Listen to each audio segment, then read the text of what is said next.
Est-ce que vous voulez votre petite dose de frisson? Eh bien je vais vous la donner. Dans cette vidéo, on va voir trois histoires qui sont supposément vraies. Alors attention, à prendre avec des pincettes parce qu'on va aborder du paranormal, créatures un peu mythiques. Enfin voilà, vous avez compris un peu le délire. On va se dire que c'est vrai, comme ça on est sûr qu'on sera dans les meilleures conditions pour avoir les petits frissons qu'on aime tant, mais on va quand même prendre avec des pincettes. Ne me dites pas dans les commentaires, oui c'est pas possible, etc. C'est pas le but de la vidéo, le but c'est de se faire un peu peur. Donc les amis, on est parti pour se plonger dans ces petites histoires qui vont nous empêcher de fermer l'œil ce soir.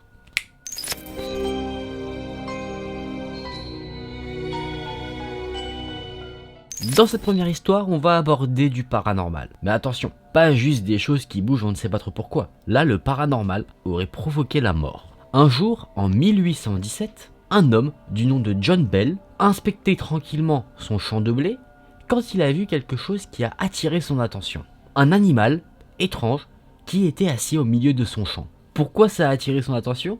Parce que cet animal avait le corps d'un chien et le visage d'un lapin. Et qu'est-ce qu'a fait notre ami John Bell? Il lui a pas donné des croquettes, il lui a pas donné du blé, il lui a tiré dessus plusieurs fois. Et quand il lui a tiré dessus, l'animal qu'il a vu a disparu. Comme ça. John Bell se dit que c'était peut-être son imagination qui lui avait joué un tour. Du coup, il décide d'oublier cet événement. Mais il ne va pas l'oublier très longtemps. Après le dîner, le soir, John Bell a commencé à entendre des bruits venant de l'extérieur de sa maison. Mais c'était comme si quelqu'un, ou quelque chose, tapait sur les murs de sa maison. Toutes les nuits, ce son se faisait entendre, et à chaque fois de plus en plus fort. Dans un premier temps, il se dit que ce sont des gens qui sont là pour lui faire une farce, pour l'embêter. Du coup, à plusieurs reprises, quand il entend ce son, il sort de la maison avec son fils pour essayer d'attraper la personne ou la chose qui fait ça. Mais à chaque fois, il ne trouve rien. Dans les semaines qui ont suivi, les enfants de John Bell ont commencé à se plaindre. Ils se plaignaient parce qu'ils avaient peur de rats. Apparemment, ils avaient des rats qui rôdaient la nuit autour de leur lit. Et après ça, les enfants se sont encore plaints d'autre chose, c'est que leurs draps, leur couverture, quand ils dormaient, se retiraient de leur corps, leurs oreillers étaient écartés du lit par quelque chose qui semblait invisible. Le temps a continué à passer et la famille Bell a commencé à entendre d'autres choses, notamment des voix qui chuchotaient. Le son était tellement bas qu'on ne comprenait pas ce que les voix disaient. Mais ça ressemblait en soi à une sorte de chanson, une petite hymne qu'une femme chantait. Et malheureusement, ces événements qui se passaient de nuit se sont aggravés, notamment vis-à-vis de la fille de John Bell. Elle, du nom de Betsy, a commencé à être la victime d'expériences paranormales assez brutales. Elle se faisait tirer les cheveux, elle se faisait traîner dans sa chambre, elle se faisait même frapper, et au petit matin, quand ses parents allaient la voir, ils voyaient bien qu'elle avait des ecchymoses et des traces rouges sur la peau. La voix qui arpentait la maison devenait de plus en plus forte, cette voix chantait une sorte de mélodie, cette voix parlait, mais c'était pas des mots qu'on ne comprenait pas, qui n'avaient aucun sens. Cette voix avait une sorte de conversation un peu intelligente. Et c'est là qu'on va partir dans une affaire de meurtre très étrange. Parce que c'est la première affaire, en soi, qui met en avant des événements paranormaux et un meurtre. C'est-à-dire qu'un fantôme, si on peut dire ça comme ça, a tué un être vivant. Le matin du 20 décembre 1880, John Bell se réveillait tranquillement. Il se sentait pas très bien la veille, du coup il avait comaté au lit. Et sans vraiment d'explication, il est décédé. Sa famille l'a trouvé, elle était très surprise, très choquée parce qu'il ne présentait pas forcément de symptômes d'une quelconque maladie, mais ils ont trouvé quelque chose d'étrange. C'est que dans son armoire, il y avait une fiole, et à l'intérieur, un liquide qu'ils n'arrivaient pas à identifier. Ça ne ressemblait pas à de l'eau, ça ne ressemblait pas à un liquide qu'ils connaissaient. Curieux, le fils de John Bell Jr., a donné ce liquide à son chat pour voir ce que c'était. Le chat a bu ce liquide et il est décédé instantanément. Et au décès du chat, l'entité s'est exprimée. Avec une voix plutôt joyeuse, elle a dit « J'ai donné ça à John la nuit dernière et ça l'a réparé ». Immédiatement, le fils, John Bell Jr., a jeté la fiole dans la cheminée. La fiole s'est brisée et la flamme de la cheminée, qui était un peu orange, vous savez, comme dans les cheminées, comme un feu classique, s'est transformée un peu en une flamme bleuâtre pendant quelques instants. C'est là que cette histoire se termine. Et c'est plutôt flippant de te dire que tu peux te faire éventuellement tuer par un fantôme. Comme si on n'avait pas assez de fous meurtriers qui rôdaient dans notre monde, maintenant il faut aussi se méfier des fantômes. Plutôt étrange. En tout cas, cette histoire est assez mystérieuse. On peut se demander en soi clairement quelle était l'entité qui rôdait autour et dans la maison de John Bell. Ma petite théorie sur cette histoire-là, c'est que en tirant sur le sort d'animal que John Bell a vu dans son champ de blé, il s'est attiré les foudres de quelque chose de démoniaque. En tout cas, vous me direz ce que vous en pensez dans les commentaires parce que le mystère reste entier et on doit le résoudre. Moi, j'aime pas quand on sait pas tout dans l'histoire.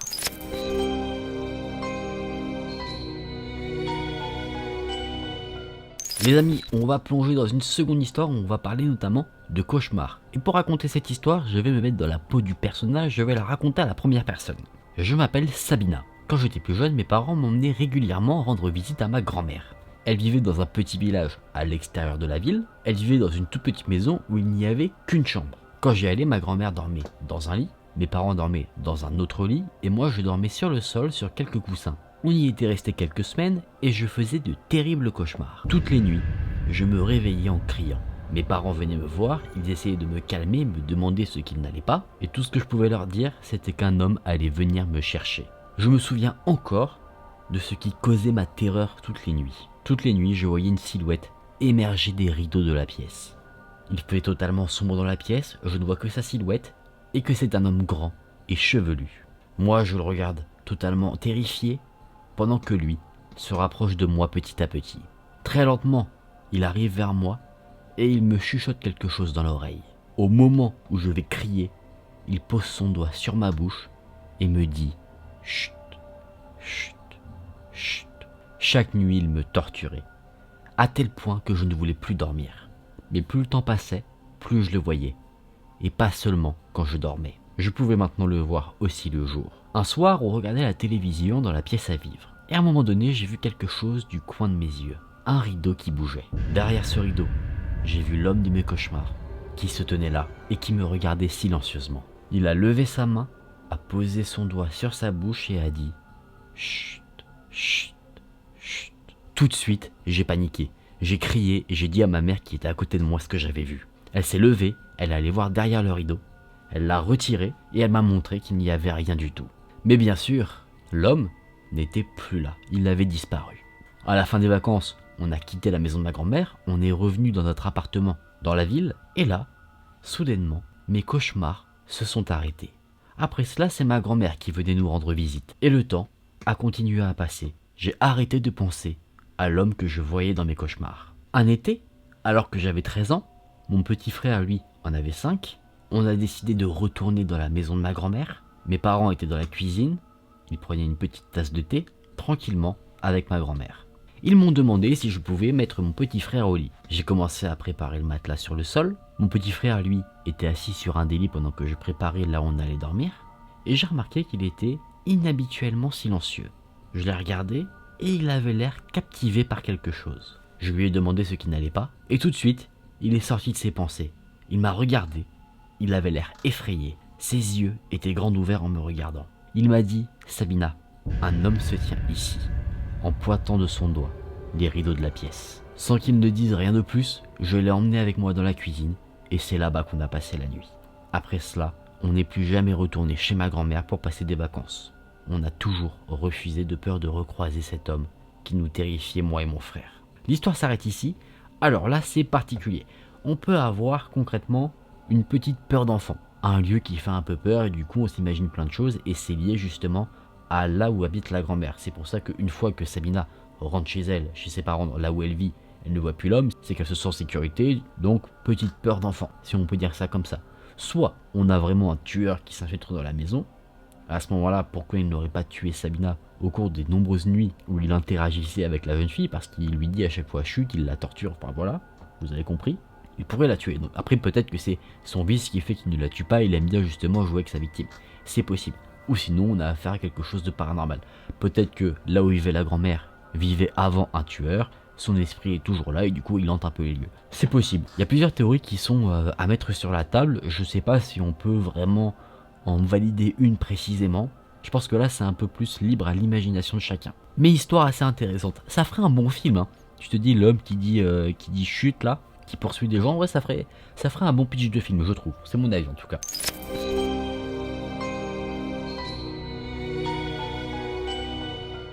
Les amis, pour conclure cette vidéo, on va parler, comme je vous l'ai dit au tout début de la vidéo, d'une créature un peu mythique. Après ça, c'est libre à vous d'y croire ou pas. Mais c'est un peu sale, donc je vous conseille de bien écouter l'histoire. Pendant des années, en Allemagne, des fermiers ont été dépités pendant un moment de trouver leur bétail totalement décédé. Ils trouvaient leurs vaches et leurs moutons totalement déchiquetés de part et d'autre de leur champ, sans savoir quelle en était la cause. Ils se sont donc dit que c'était sûrement un loup qui s'attaquait à leurs animaux. Et après ça, des enfants et des jeunes femmes ont commencé à disparaître. On était dans un petit village, le village de Bedburg, du coup forcément ça se remarquait. Sauf que le truc, c'est que on a retrouvé certains des enfants et certaines des jeunes femmes qui avaient disparu. Sauf que bien sûr on ne les a pas retrouvés vivants. On les a retrouvés coupés en deux, comme si on avait dévoré la moitié de leur corps, ou totalement mutilés. D'autres n'ont jamais été retrouvés. Dès qu'on retrouvait quelque chose appartenant à une des victimes, que ce soit des vêtements, un membre du corps, les gens paniquaient. Ils se disaient, mon Dieu, qui va être la prochaine victime de ce fameux loup vicieux qui s'en prend au bétail et aux humains. Donc là, le village de Bedburg avait un sacré problème sur le dos. Du coup, certaines personnes du village, des chasseurs, sont partis avec leurs chiens, totalement déterminés à retrouver le loup pour mettre fin à ses actions. En gros, mettre fin à ce règne de terreur qu'il avait mis sur la ville. Les chasseurs ont suivi les traces de la créature, et la chasse a duré vraiment pendant des jours. Les chiens ont pisté les traces de pas, et à un moment donné, ils ont bien trouvé quelque chose. Sauf que ce n'était pas un loup. Les chasseurs sont tombés devant un homme totalement nu qui gisait sur le sol. Mais il n'était pas mort. Les chasseurs étaient assez choqués, de 1 parce qu'ils pensaient trouver un loup, mais de 2 parce qu'ils connaissaient cet homme.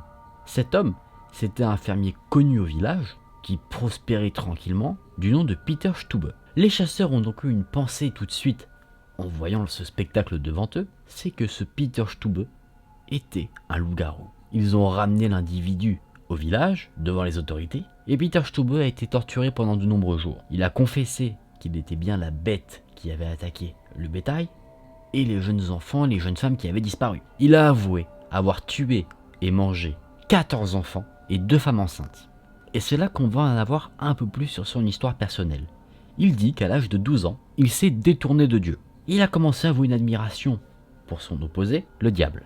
Il clamait, pendant sa torture, que le diable lui avait donné une sorte de peau de loup qui, quand il la portait, lui permettait de devenir la fameuse bête qui terrorisait le village. Ça me fait un peu penser à une histoire que j'ai faite sur la ville de Bordeaux.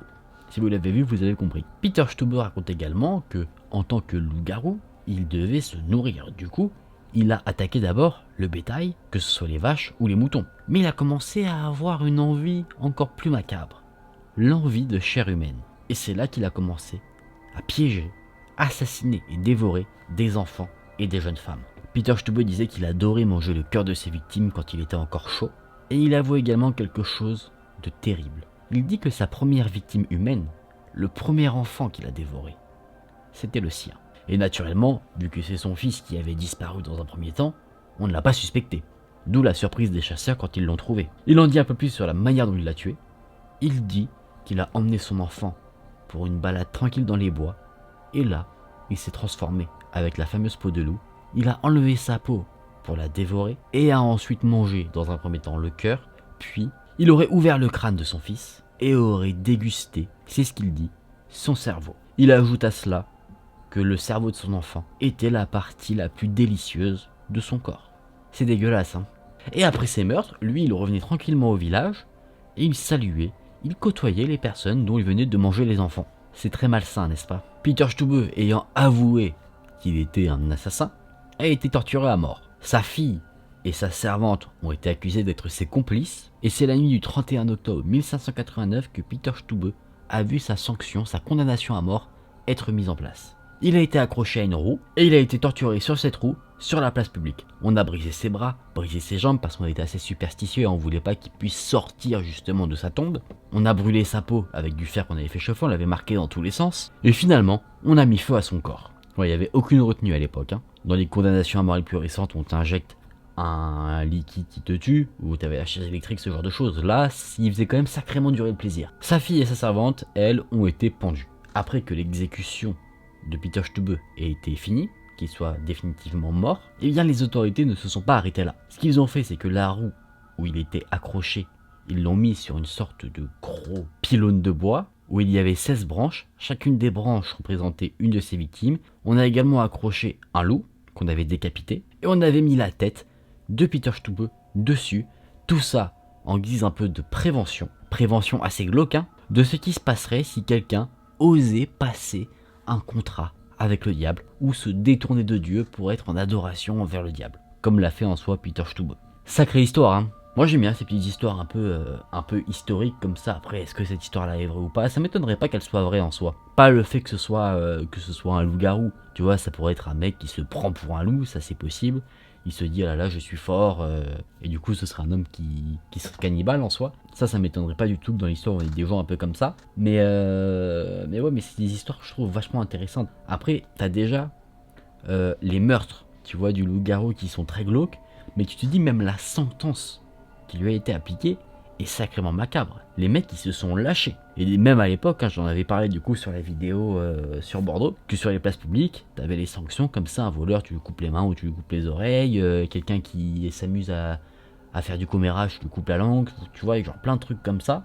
Ils y allaient franco. En soi, fallait pas se tromper sur la personne parce que tu te dis, un mec, tu dis c'est un voleur, tu lui coupes les mains et qu'en fait c'était pas lui, y a pas de retour en arrière possible. Les amis, on en a fini pour ces 3 histoires, je vais vous ramener en sécurité tranquillement pour débriefer un petit peu de tout ça. Bah moi j'ai beaucoup aimé ces histoires. J'aime beaucoup parce qu'on a vraiment tout un défilement, on a pas mal de détails, sauf sur la première où là c'était un peu paranormal. Après naturellement quand on a du paranormal c'est compliqué d'avoir des détails parce que on ne voit pas forcément ce qui se passe. Mais bon, ça fait quand même sacrément peur de te dire qu'un fantôme peut tuer. Après, l'histoire que j'ai préférée moi dans les 3, j'adore sur la dernière histoire, celle du loup-garou, un peu tout cet aspect historique qu'on a. En termes de récit plus global, celle qui met le plus dans l'ambiance, je dirais que ce serait plutôt la deuxième avec l'homme qui dit je suis derrière le rideau. Peut-être parce que ça fait un peu synopsis de film d'horreur, je sais pas, peut-être que ça me touche plus du coup. Vous dites-moi en commentaire laquelle de ces 3 histoires vous avez préféré. En tout cas, j'espère que ces histoires vous ont plu, qu'elles vous ont tenu en haleine. J'espère que la vidéo en elle-même vous a plu. Si c'est le cas, n'hésitez pas à me le faire savoir en likant la vidéo. Si jamais vous n'êtes pas encore abonné à la chaîne, n'hésitez pas à le faire, c'est le bouton juste en dessous de la vidéo. Comme ça, vous serez au courant de toutes les vidéos que je peux sortir. N'hésitez pas notamment à me suivre sur mes autres réseaux. J'ai un compte Instagram où parfois je partage des petits trucs sympas avec vous. Et j'ai pour projet de vous faire participer dans des prochaines vidéos d'une certaine manière, et je pense que je le ferai via Instagram. Donc n'hésitez pas à me suivre là-bas si jamais ce n'est pas déjà le cas. Je vous remercie d'avoir regardé la vidéo, j'espère que vous avez pris du plaisir. On se retrouve nous très vite dans une prochaine vidéo. C'était Aken, je vous fais des bisous. Salut!